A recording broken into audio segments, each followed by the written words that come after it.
It's Little Bird and Jesus. Bible stories for bedtime. And car time. And playtime. And anytime you want to hear how much Jesus loves you in all this world. Even little birds.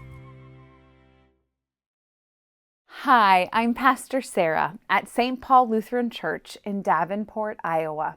Welcome to this podcast where we tell stories told just for kids and kids at heart.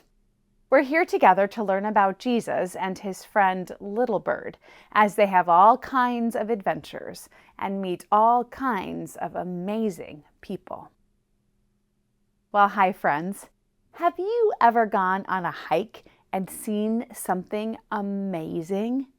Maybe you saw a beautiful sunset, or a cool bird, or a spectacular rock. Well, something amazing happens on a hike in this story. So turn on your imagination and listen up to episode 18 of season 3, Little Bird and Jesus on a Mountain.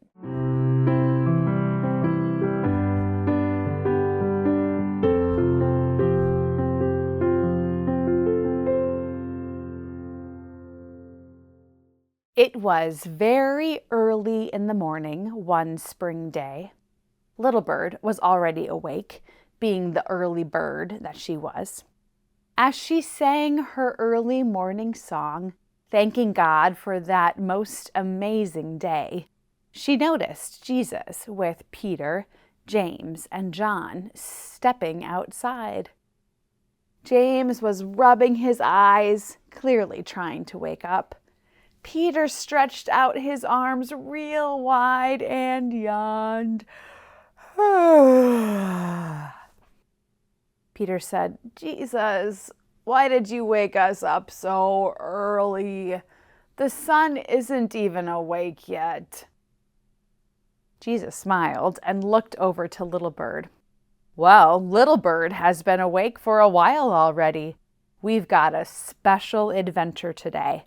I want to go up the mountain to pray.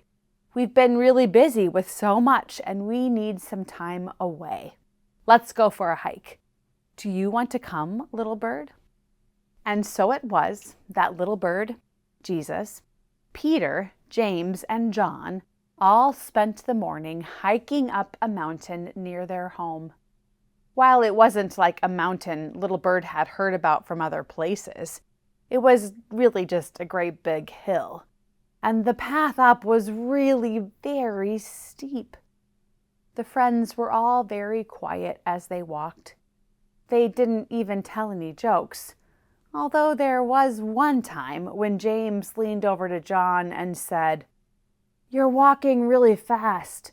You must be at peak performance."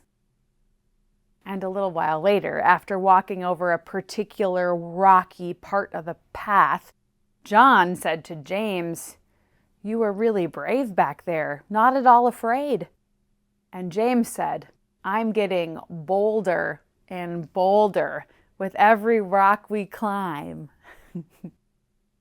Just as they were feeling really tired and about ready to quit,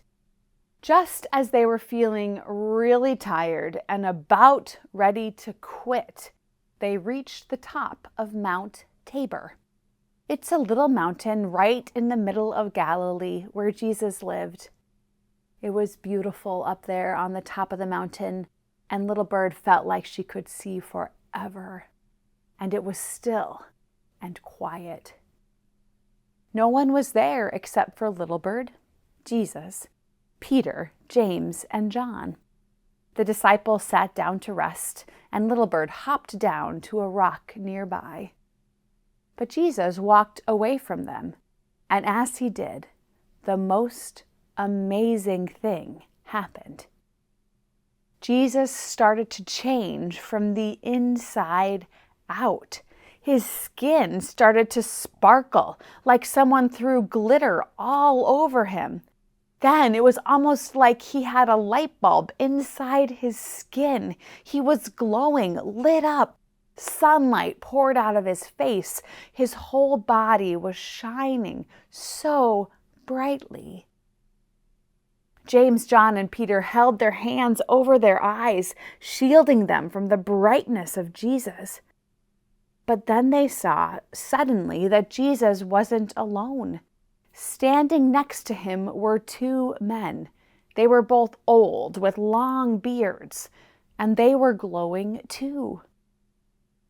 James whispered to Peter, "Is that who I think it is?" Peter whispered back, "Yes, I think so. It's Elijah and Moses." Little Bird peeked from behind a rock. This was the most amazing thing she had ever seen. She had heard her friends talk about these two men who were so important in their faith. Men from the Bible who had done such incredible things. Moses was the man who led God's people from slavery in Egypt to freedom in the Promised Land. One time, he also met God on a mountain, and his face shone bright too. God gave Moses the 10 Commandments and talked with God about God's promise and care and hope for God's people. He was a giant in their stories of faith, a superhero, just like Elijah, the prophet, who reminded people about God's faithfulness and helped show them how to live faithfully too. Elijah stood up to mean rulers and shared the story of God's never-ending love. But somehow, even though Moses and Elijah had died so very long ago, they were there on the mountain, glowing and shining, talking with Jesus. Little Bird wished she could hear what they were talking about. She imagined they were encouraging Jesus, talking about what to do, making plans for what Jesus would do next to make God's great big dream of love and life known. As those three glowing men talked, Peter bravely stood up and walked toward them. And Peter said, "It is so good to be here. I have an idea. How about we build you some little tents, like memorials or something? One for you, Jesus, and one for you, Elijah, and one for you, Moses. I can build them." But just as Peter was talking, suddenly a bright cloud appeared on the mountain. Little Bird could not see anything around her. The cloud surrounded them. It was everywhere. But it wasn't cold or scary. Somehow it was almost comforting, like being in a bath or wrapped up in a great big, fluffy, cozy cloud blanket. And then a voice spoke through the cloud. "This is my beloved Son. Listen to him." When Peter, James, and Little Bird heard this, they fell flat onto the ground. It was terrifying, but also amazing, awesome. Little Bird remembered hearing that same voice when Jesus was baptized, saying the same thing. "This is my beloved Son." For a few seconds, they just felt the cloud, the voice. And then, as quickly as it appeared, the cloud disappeared. Little Bird looked up, and there was Jesus. Just plain old Jesus. No longer shining like the sun. Just with his regular, bright, warm brown eyes. Jesus with his worn, ragged robe. Just his soft, kind hands. He reached down to Peter and touched his shoulder, gently rubbed James' head, and held John's hand as he stood up. And Jesus said, "It's okay. Stand up. Do not be afraid." Still a little bit shaken, they stood up and looked at Jesus. Little Bird could tell they were trying to make sense of what had just happened. As they stood there, Jesus again reached over to them. He held Peter's hand and looked right at him. "It's me," Jesus said. "It's still me." But Peter said, "Jesus, you were shining so bright, talking with Moses and Elijah. So divine, so holy, so amazing." And Jesus said, That was me too. That's the amazing thing. Jesus pointed to his skin and rubbed his cheeks. I'm human, with blood and skin and a heart that beats and dirt under my fingernails and a bruise right here on my shoulder where I ran into that tree on the way up the mountain. But also, I am holy, divine, full of glory, shining bright, God incarnate, God with skin on. They all looked at Jesus, trying to make sense of it. All in the same moment, Jesus was sparkling with full God glory and also human with skin and bruises, a body. Jesus smiled at them. It's a lot to take in, isn't it? It will always be a mystery. But promise me not to tell anyone about what you saw here. They won't understand, at least not yet. The men nodded, confused. Little Bird also didn't really understand. And then Jesus said, well, I might be shiny, but right now I'm also very hungry. Let's get back home so we can have some dinner. And so they all started walking down the mountain. None of them said anything. They were thinking about what they had just seen. Little Bird was amazed at God's love for them, for the world. Little Bird was starting to understand that God wasn't content to love this world from afar, but decided to package up all of God's glory and strength and power and love into a human body, Jesus. The sparkle and the sweat, the pure light and dirt under his nails, radiance and muscle, a face shining like the sun with traces of tears, divine and human, both all at once. As they walked, Little Bird kept looking back at Jesus. She kept seeing a little bit of that shiny sparkle on him, even as he was sweating, his heart racing as he walked. It was like it hadn't all disappeared. And you know what was even more amazing?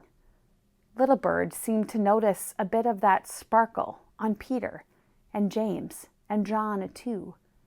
They had a little glow to them. A little bit of Jesus' holy love became a part of them too. As they got down the mountain, Jesus called, Little Bird, come here. And so Little Bird flew over to his hand, and he held her gently, and he rubbed the top of her head. You've got something on your head, an extra shiny something or other. Jesus licked his thumb and rubbed again on her head. He said, it's not coming off. I guess you're stuck with it. And then Jesus winked at her and smiled as she flew away. Little Bird also had a little bit of that shiny Jesus as part of her.